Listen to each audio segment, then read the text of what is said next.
Good evening, everyone, and thank you so much for joining us tonight for a Hot Topics in Healthcare here at BayPath University. I am Anastasia Spermuli, the Director of Graduate Admissions here at BayPath, and I am thrilled to be here tonight. Our hosts discussed part of our monthly Hot Topics series. Our Hot Topics tonight is moving the needle, improving older adult nutrition security. And our presenter is Tara Hams from Massachusetts Council of Aging. Before we dive in, let's take a moment to ensure that we're all on the same page. Throughout the session, feel free to utilize the chat feature that we have, ask any questions that you have, or share your thoughts. And a quick reminder to please keep your microphones muted when not speaking, just to minimize any background noise. And then I just wanted to share a little bit about the presenter. Tara is a registered dietitian with 25 years of experience specializing in community nutrition and emergency food programs. As a manager of healthy aging and nutrition at the Massachusetts Council of Aging, she focuses on preventing older adults malnutrition, offering vital expertise in healthy aging, wellness, and nutritional programs. Without further ado, please join me in welcoming our presenter this evening, Tara. Thank you. So this is just my information. We have Holly, who is here. She's just having some technical difficulties, but she is here with us this evening. So feel free to send a message directly to her if you guys have anything. And then we have our presenter, and I'm just going to pass things over to Tara. Thank you very much, and a happy evening, everyone. I appreciate you joining us, whether you're live or watching it afterward. Everyone's time is valuable, so I hope that you find that this time together is helpful and useful for you going forward, either immediately or in the near future. So what I want to talk about is obviously how to improve older adult malnutrition, and there are a number of programs that are available, and I want folks to become familiar with some options or to refer back to this presentation just to think about how you can help older adults in the community. And I know we have a delay. We already talked about the delay.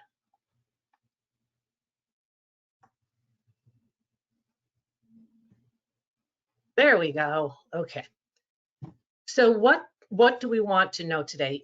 These are the objectives that were assigned with the session tonight. Talk a little bit about the prevalence and impact of older adult malnutrition. We're going to talk about how to determine if some nutrition information is reputable or trustworthy. I will definitely go over a variety of community nutrition resources. And then for folks who aren't aware of what a Council on Aging is or does in Massachusetts, I'll give you an example of a local COA and show you some of the things that they are working on.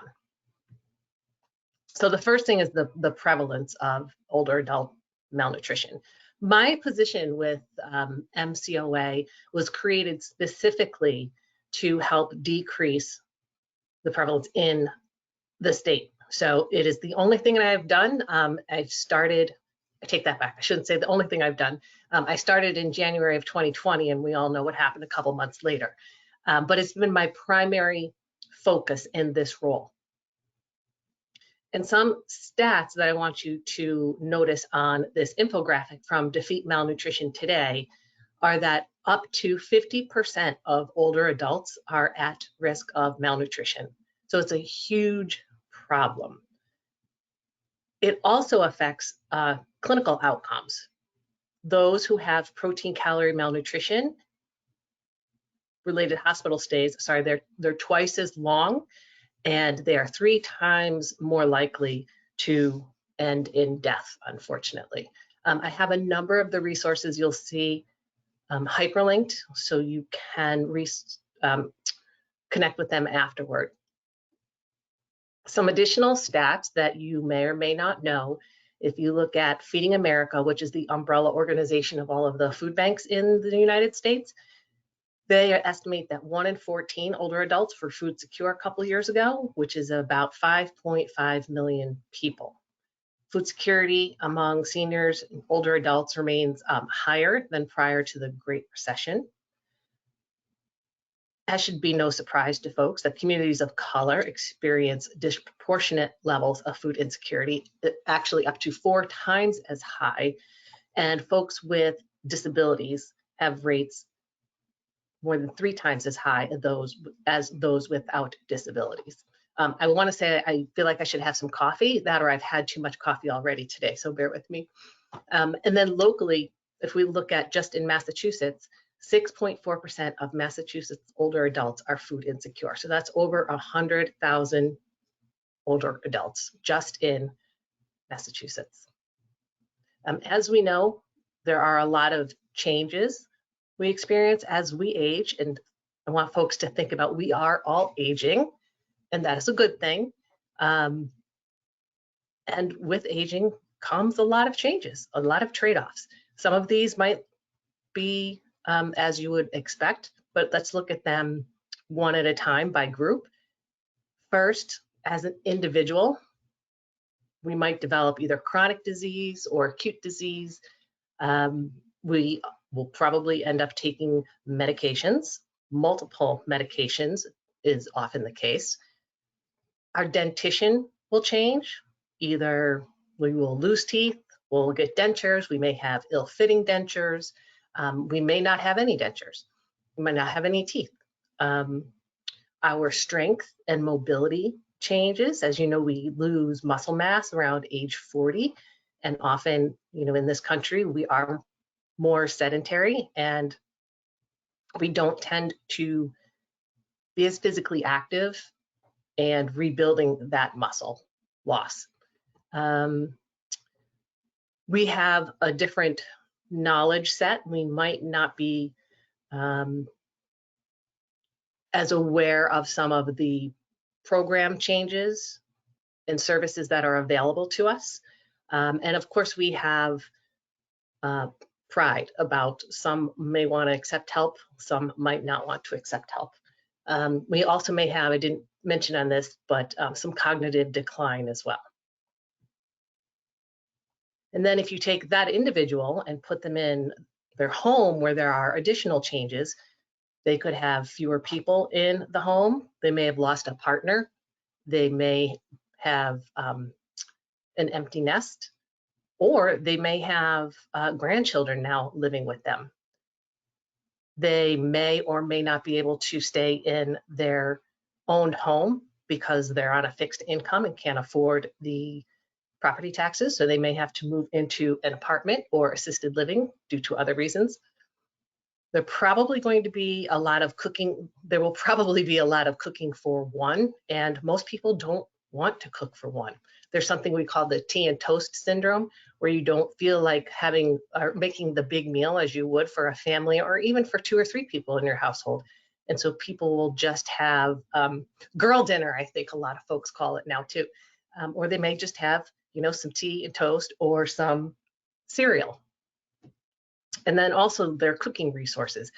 A lot of times about recommending recipes and foods for people and families, we forget that not everyone has all of the equipment in their home. And I'm not talking about appliances and gadgets, but not everyone has a range and an oven and a refrigerator, or some may just have a microwave.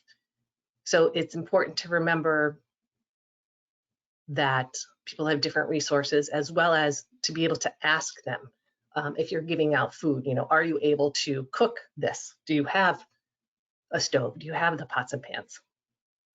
And then within our environments, social isolation is a significant issue around older adults. And even after the pandemic has been declared over, it's still a serious issue. Being socially isolated really has an effect on your physical and mental health. Some people may lose the ability to drive and some folks may live in rural areas where you don't have public transportation resources like you would in a city. Some may not be able to keep up with the technology changes, finance changes, specifically if you are only receiving Social Security. And then of course I put COVID, but it's, you know, any of the respiratory or other types of contagious diseases that could affect a community. Excuse me. So with all of those factors, each one of them can contribute to one's nutrition status. There are a couple of awarenesses that I like to share with folks. One is the Abbott malnutrition screening tool. This is a really great tool that anyone can use. It's a series of really 2.5 questions, and it gives you a score which tells you if you are at risk of having malnutrition or if you are malnourished. And the great thing about this tool is it is a validated tool. So what we've done in the past are statewide screenings, and we give the older adult this tool if they did score high enough and said, go ahead, you can take this to your primary care provider and say, I'm at risk of malnutrition, I need help, what can you do? And the physician can hopefully recognize that and assist. So feel free to use that in your practice as well. Malnutrition Awareness Week comes from the Society for Parenteral and Enteral Nutrition, that's ASPEN. There is an annual Malnutrition Awareness Week. Each week they have social media posts, they have ambassadors throughout the state, they offer free webinars, and the Massachusetts Council on Aging is typically an ambassador. So as an ambassador, I can share a code for anyone who wants to follow along with the webinars that are offered that time of year. So if you are interested in that this year, feel free to reach out. And for this or any of the resources, please consider me a resource to you. So what to know around reputable nutrition information? I got my master's degree in nutrition and completed my practicum at Syracuse University.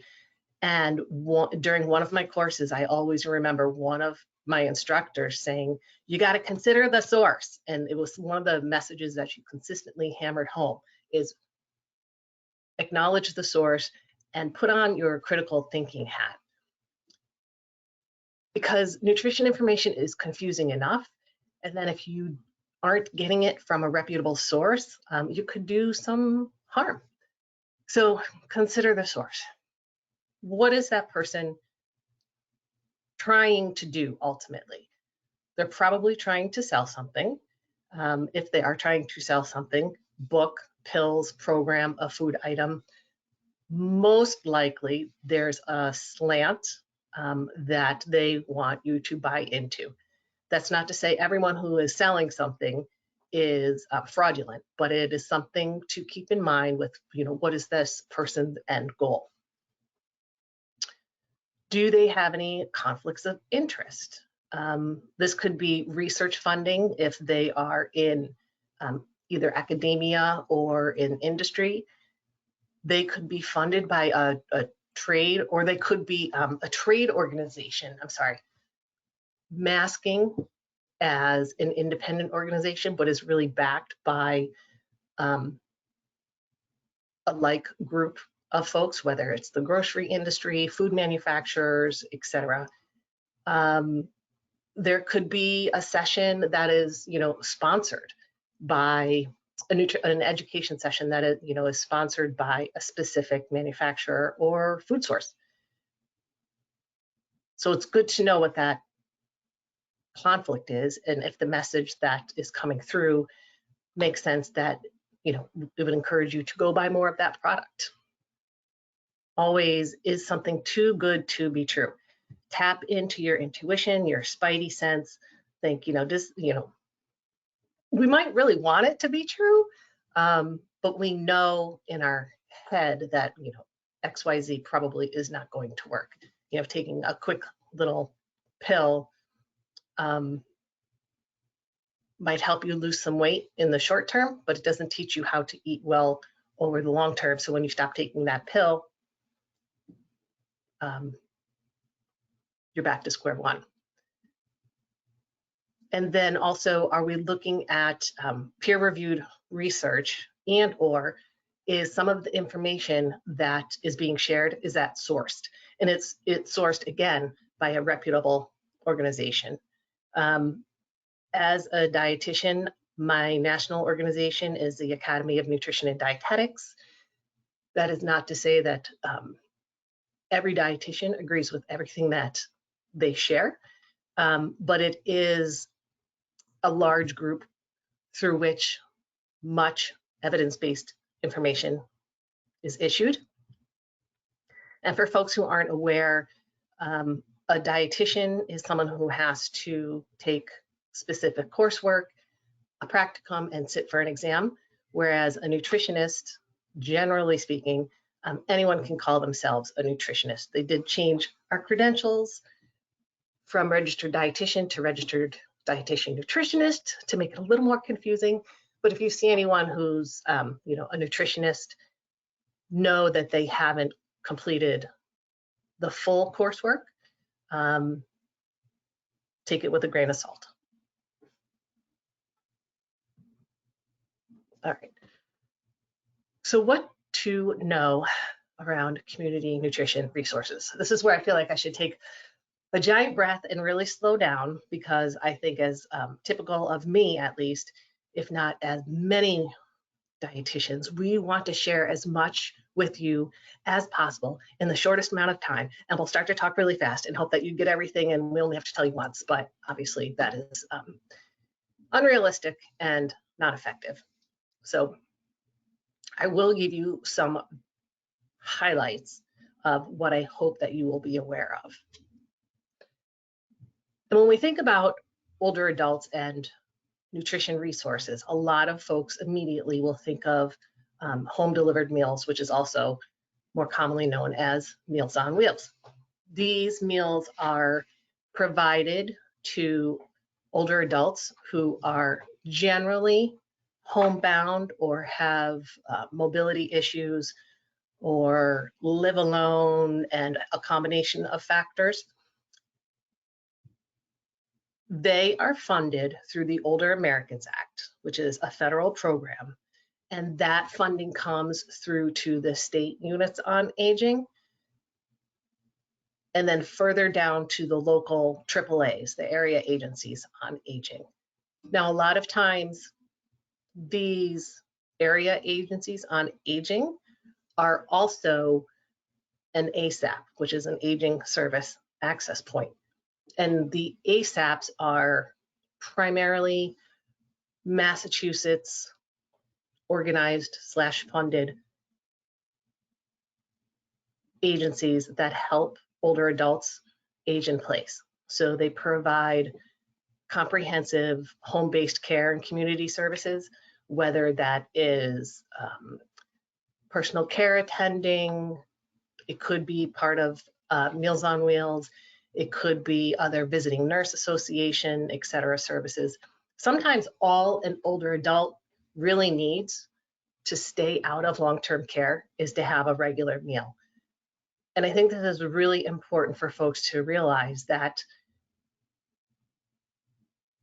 if you are struggling financially, if you can't get to the grocery store, if you don't have the endurance, if you don't have the mobility to cook, then the Meals on Wheels could be your lifeline. It can keep you in your own home, among your friends, among your landmarks, and help you maintain those activities of daily living so that you don't have to rely on anyone else to keep you safe at home. Excuse me. So in addition to the Meals on Wheels, the Older Americans Act funding, which is also known as Title 3C, and I understand I'm probably like getting us all in the weeds here a little bit, but I think it's important for folks to understand what these programs are and their purpose. The AAA programs, the Older Americans Act funding, its Title III is for the for the area agencies on aging. 3C relates to the meals. So it's not only the home delivered meals, but also the dining sites in a lot of communities. Not all of the older the older adult dining centers are 3Cs, but a lot of them are. And what that means is that the funds have gone to a local organization such as Greater Springfield Senior Services, who will either cook or contract with a caterer to cook these meals. And those meals could be home delivered meals, or they can be the family style that are served at a church, a council on aging, a community center, or it could be both. The AAA, not only do they offer nutrition services, which is the C, but there's also program supports, there's ombud services, and if you want to know all of the services that are in, say, Greater Springfield's area plan, I've linked that in the slides as well. And if you want more details on the Older Americans Act, I put the fact sheet in there as well for nutrition. And excuse me, with the Meals on Wheels program, there is an assessment where a dietitian will go to the home and screen the older adult. You have to be 60 years or older, and they take in a number of factors into account, and they also ask about their hunger status. And all of this goes into the decision about whether they will be receiving the meals or not. And folks can receive meals 1 to 7 days a week. Typically it's a hot meal, and there are also frozen meals for holidays and weekends. I think, no, hold that thought, I'll get back to that. This is a map illustrating all of the ASAPs in Massachusetts. I think there are 26 ASAPs and 22 AAAs. Like I said, a lot of them overlap, and you'll hear the names used interchangeably. For those of you who've never seen a home delivered meal, I used to work for the City of Boston's Age Strong department, and a lot of people hadn't seen a meal or had a negative perception of them. They have changed quite a bit over the past 10, 20, 30 years. So I decided to do a spread in our magazine, and granted, I did not pick a day where it had the most colorful food items, but it gives you a good idea of what was served that day. And I think that is chicken with cranberry onion glaze, and we had some crispy potatoes, some asparagus, apple crisp, a roll with some there's butter or margarine, and then milk. And this entire package is given to the older adult. There's another example of chicken and carrots, a little bit brighter, but there's a variety, and all of these meals have to meet really specific nutrition standards. The number of calories, the amount of protein, the amount of sodium. Every day you have to have a vitamin C source. 3 times a week you have to have a vitamin A source. The grain has to be, the roll has to be whole grain, a little bit higher in fiber, etc. So as you can imagine, a lot of work goes into setting up the menus, and few of the caterers really use cycle menus. For the Meals on Wheels, as well as the dining site meals, there's a suggested donation. People do not have to pay. All right, so home delivered meals and the dining site meals are just one of the resources.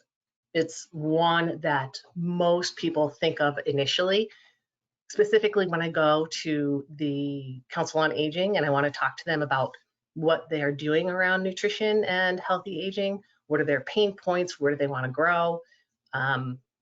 What resources do they need? And a lot of times I will share resources that already exist, or I'll create something for them.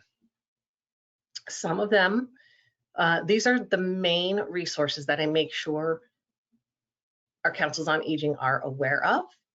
SNAP, which is a supplemental nutrition assistance program, and the Healthy Incentives Program. I'm going to get into that in a little bit more detail in a second. There's also the supplemental SNAP. A lot of that we saw during COVID. The pandemic EBT was for school-age kids who would have been receiving or who would have been eligible to receive school lunch and breakfast. There's emergency SNAP, disaster SNAP. Certain immigrant groups are eligible for SNAP. I mention WIC often, and people don't usually think of WIC when they think of older adults because it's women, infants, and children, and usually for younger women of childbearing age who either are pregnant or have kids. But there are a lot of kinship families now, grandparents raising grandchildren, as well as other family units, where if they do have a child 5 or under, they could be eligible for WIC. So a lot of our older adults are legal guardians and are eligible for WIC food benefits. The Title III meals we just mentioned. The Commodity Supplemental Food Program is another federal emergency program that is offered through some of the food banks to some areas throughout the state. And of course, not every community is going to have every single one of these resources. A brown bag program is an additional program that comes out of food banks through community agencies. And that is usually a bag or two of a mix of perishable and shelf-stable foods. The commodity supplemental food programs, those are usually commodities, USDA commodities that are given to older adults. It's usually in a box. Farmers Market Coupons is a program that comes through the Department of Agricultural Resources in Massachusetts. It's also a federal program. These are $25 worth of coupons that older adults can use at farmers markets. There's always a greater supply. There's always a greater demand than supply. And actually, I take it back. It was $25 until last year when the dollar amount went up to $50. So they were already in high demand. And then when the figure went from 25 to 50, folks really wanted to get their hands on them. And even though it's just a one lump sum, it's not something that they get every month, it's still something that they can use to buy their fresh produce or even take a trip to the farmer's market. Some councils on aging will purchase a share from a community supported agriculture program and either divide it up for folks to take.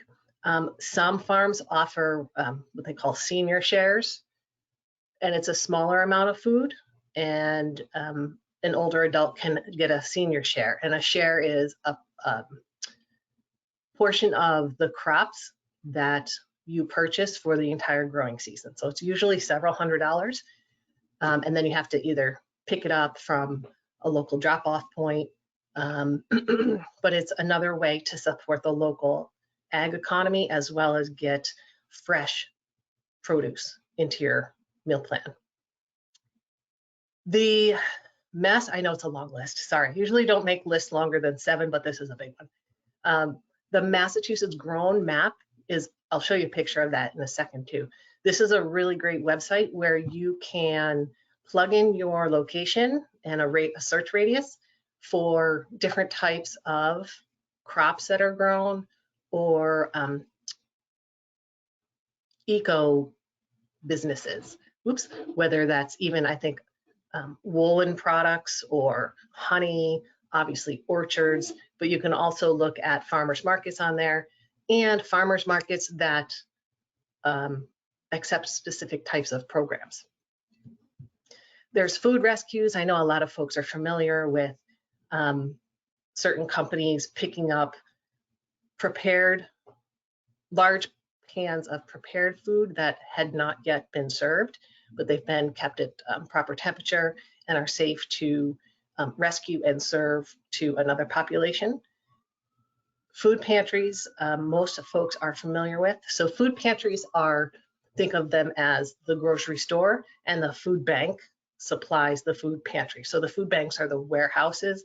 That term gets used interchangeably, but really it's the food pantries that the individuals and the families will go into. And the meal programs are what we now call, formerly known as soup kitchens.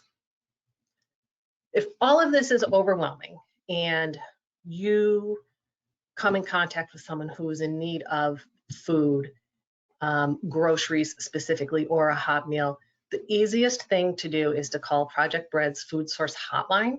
It's a statewide number. You tell them what your community is and if you're looking for a pantry or a hot meal or both, and they will identify the member agencies that can service you, and they'll tell you their hours of operation. Project Bread can also help with SNAP applications.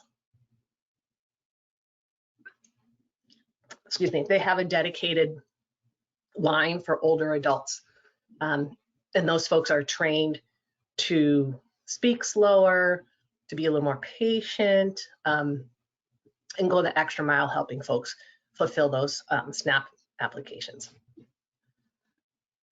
So this checklist, the community nutrition checklist, was something that I created during the pandemic when everything shut down and we were really trying to help older adults make sure that they still had access to the food. We couldn't go grocery shopping really safely. And a lot of the councils on aging might not have had all of the food partnerships to be as helpful as possible. So what I did was I went through and I created a laundry list of different types of partnerships and programs that they could be aware of. This way they didn't have to think through it. They could just go through the list and say, yes, I know where people shop. No, we don't have any farm stands. Yes, I know where the farmers markets are, etc. I've updated this list now so that it's hyperlinked. So if you don't know what a brown bag program is, it will take you right to the brown bag program in your region. And any of you are more than welcome to use that checklist. And if there's anything that is missing, email me, because I want to make it as useful to folks as possible. So if there's a glaring omission, please let me know. One of the other things I did during the pandemic was to show people what 1 month of the maximum benefit could buy. And I used, actually my daughter was receiving pandemic EBT, and I used 1 month and purchased the maximum. And what you can see on this slide is you have your typical foods that you usually think of as, you know, the basics: protein, fruits, vegetables, dairy, but also what SNAP allows purchases of are snacks, are sweets, are pantry goods, cooking oil, coffee, tea, sugar, etc., frozen foods, fresh foods, canned foods. I share this with folks because there is a misperception that you have to go through an arduous application process and only receive, you know, $15, $16, $17 a month. And while sometimes that is the case, your SNAP can roll over month to month. So even if you only, are eligible for the minimum benefit, if you multiply that by 12, it's going to be at least $200. And I don't know how many people would turn down a $200 check if I were to give it to them. So even if you are eligible for the minimum, you can still use that amount which is actually twice as much. And the way that it doubles is the Healthy Incentives Program is awarded in conjunction with SNAP. And what that program is it allows folks to buy additional fruits and vegetables. And the maximum amount for a family, a household of one, is $40. So if you're only getting the minimum amount, say it was $16 in SNAP, you're also going to get $16 in HIP. So you're really going to get $32 a month. Again, every little bit helps. And I think we all could use a little bit of help with the way that food prices continue to rise. The average SNAP award for a single older adult as of last June, every 6 months, I asked the Department of Transitional Assistance to give me the average dollar amount, the average SNAP award for a household of one in every city and town in Massachusetts.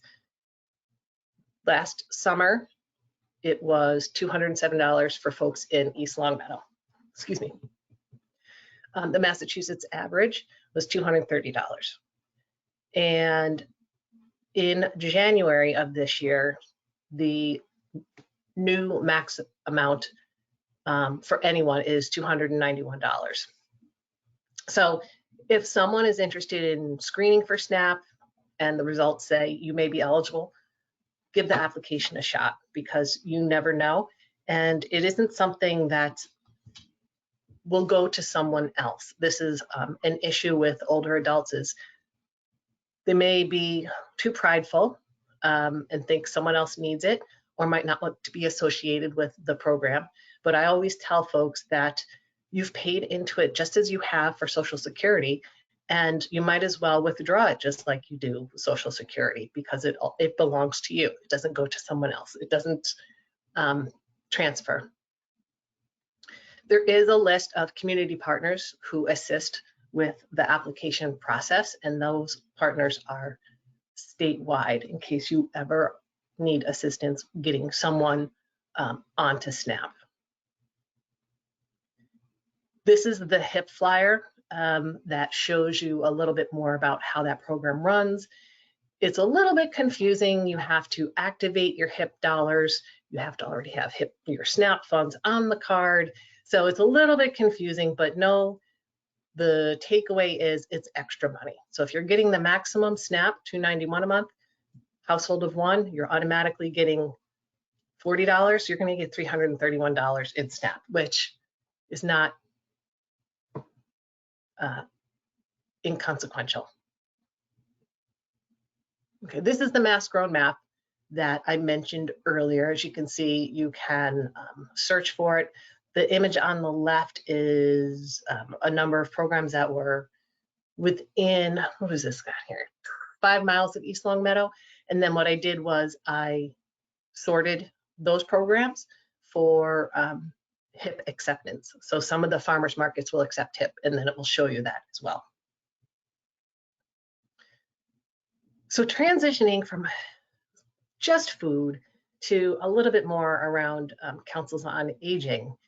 And there's way more that we can talk about around food, but I feel like I probably am already overwhelming folks. In Massachusetts, there's a council on aging or a center in every single city and town in Massachusetts. And so there are 351 cities and towns. We have probably 345 council on aging or center. And so they all run differently. They all have different staffing levels. They all have different programs that they offer, different funding amounts, funding sources. They're all municipal departments. And we always say, if you've seen one, you've seen one. You cannot really compare those apples and oranges. But to give you an example, in case you aren't familiar with any of the councils on aging, again, I went back to East Longmeadows. These are just some screenshots from their website. You can see on the left-hand slide that they have a variety of types of programs in the menu bar. It tells you a little bit about senior centers in general. And then there's the contact information for the staff, as well as the second slide talks a little bit more about their healthy aging options around the fitness centers. There's health equipment loans. A lot of times the COAs have loaning closets. So if someone needs a walker or if they need a rollator, they might have them on hand. If you've never been to a council on aging, I say go. And if you want to go to East Longmeadow, go ahead, tell Aaron or Alicia that I sent you. They have some really fabulous programs. And if you look at the February newsletter, you'll see, again, here's some screenshots. This is some of their programming, everything from, they have cornhole, chair exercises, they have drumming, yoga, silver sneakers, walking groups, mahjong, Italian classes, they have trips, and then you can see some of their highlights is that they are focusing on cell phone help. They have a lot of technology assistance. They also have this gray bar right here. This was a link to their podcast, which is Stories from the View. And that is run within the community. They have folks come in and share their stories. It's a lot like NPR StoryCorps, if you're familiar with that. These are just some of the activities. Councils on Aging also provide assistance with taxes. They'll have public health nurses come in and do blood pressure or foot clinics. They will have all kinds of educational presentations. They'll have entertainment, whether it's an Elvis impersonator or it could be a comedy show. I encourage you to seek out the Council on Aging in your town or in your area, because I think you'll be surprised at the offerings as well as volunteer options if there's something that you want to do. Most of them are really open to freshening up their list of services. And I think that's really important that we share that it's not just going to the center to have, a humdrum meal and to play bingo.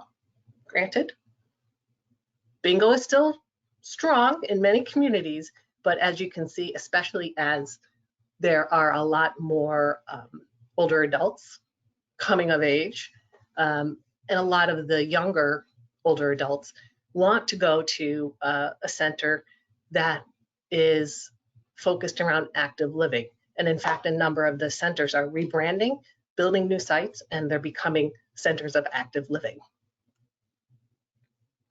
Massachusetts Council on Aging is the trade association for all of the councils on aging in the state, and we provide advocacy, technical training, education, and whatever else that comes up that our members say that they need. This is our a link to our weekly newsletter, which you are welcome to look at or sign up for. We have a specific nutrition page, and we are revising our website. But on the nutrition page, there's a number of resources, including, this is a handout from a presentation that I'm running regularly these days, and it's all about the MIND diet and how certain foods help decrease cognitive decline. And these are the primary groups of foods that are not only good for slowing cognitive decline, but also for preventing other chronic diseases. Along with that slide, I also encourage folks to check out myplate.gov's kitchen. This is a searchable recipe database, and it's really helpful for folks who are looking to just cook for one, because the recipe yield is usually for 2 servings, although some of them are for larger batch cooking methods, and they'll have like up to 20 servings. This is a perfect example for spinach. The other thing that I like about this website is that you can, again, filter by cooking equipment, by cuisine, by cost. And it doesn't have, you know, a million recipes in it. They are adding to it, but it's a really good place to start. And I hope that this presentation was also a good place to start. I am happy to take any questions either now or in the near or distant future. And again, I want to say thank you for your time and wish you well.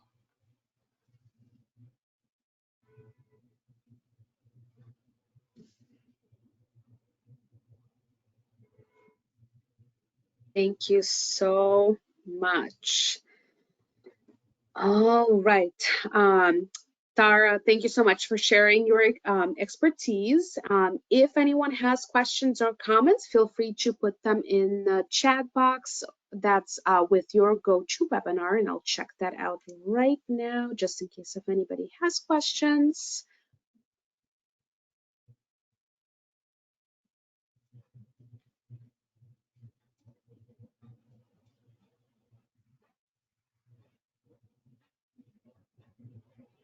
All right, somebody said, I used to work for the Area Office of Aging of Northwest Ohio as an information and referral specialist. Food was a huge reason for incoming calls. Many of the callers had resorted to eating food that's meant for their pets. I'm glad that Meals on Wheels has partnered with PetSmart charity so that older adults and their pets can get nutritious meals.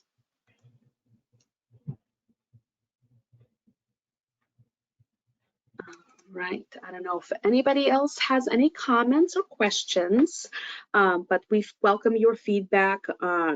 Here's a way to get in contact with us. So we do welcome you to reach out to us and also follow us on social media. I also extend our gratitude to Tara and each one of you for joining us this evening. We will be sharing this recording and the presentation slides with you in a few days. And looks like somebody just had a, can you show the screen on brain food again? Of course.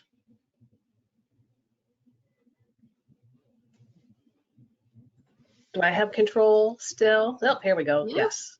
Be patient, Tara. There you go. Yep. And this will be in the slides as well. The reason I made it one separate slide for folks is so I provide it as a handout in the course and they can put it right up on their refrigerator. When it comes, I want to point out one other quick thing. I know I have herbs and spices in here. The main spice we're talking about is cinnamon, and hot peppers are key as well. And we're finding out now that spearmint is beneficial. And yes, it says tea, coffee, and dark chocolate. Dark being the key. You want to look for 70% or higher. Oh, and I gave you the slide that has the misspelling of the definitely.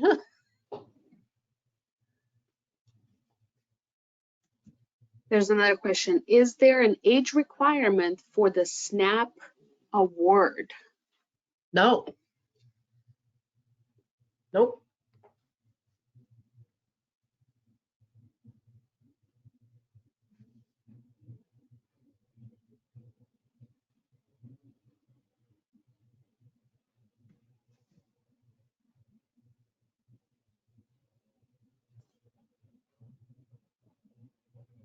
All right, I don't see any more comments. Again, is there an income requirement for the SNAP or HIP? For SNAP, there is, and I don't have the chart in front of me. I want to say for a household of one, it might be around 2,000. Don't quote me, but we can get you that.